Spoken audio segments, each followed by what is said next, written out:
ჩინეთი არის ძალიან საინტერესო თემა რა. მე მიდგომა აი ამ development policy-ს რომ განვითარების პოლიტიკის მიმართ არის ძალიან საინტერესო. რა შვებიან ხოლმე რომ შემოდიან აფრიკაში განსაკუთრებით არის პრაქტიკა, აძლევენ სესხს, ხანდახან დიდ ვაზაზე გაწელი შეიძლება იაფიანი იყოს ასე თუ ის შემდეგ და ძირითადად არიან კონცენტრირებულები ინფრასტრუქტურულ პროექტებზე.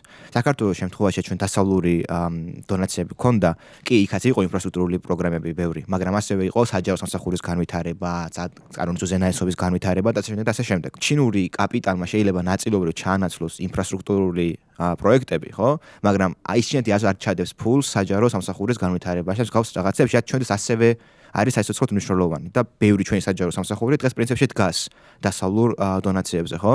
და ამიტომ პრინციპში შეიძლება გათვლა ჰქონდეთ დღევანდელ მავანებს, რომ ჩინეთი ჩაანაცვლებენ ისინი დასავლურ თანხებს, რომელიც უკვე შეწყვიტეს, ხო? მაგრამ ეს გათვლა ბოლომდე ვერ იქნება სწორი, იმიტომ რომ რჩება მნიშვნელოვანი სექტორი, სადაც ასევე მნიშვნელოვანი ფული შემოდიოდა, მათ შორის ეკონომიკაში მიდის ის ფული, ხო, საბოლოოდ არა? ხალხს ხელფას აძლევს, მე ეკონომიკაში ფრთხილდება, ხო? და აი ამას ჩინეთი ნაკლებად ჩაანაცვლებს. კი, ინფრასტრუქტურა შეიძლება, მაგრამ იქ არ.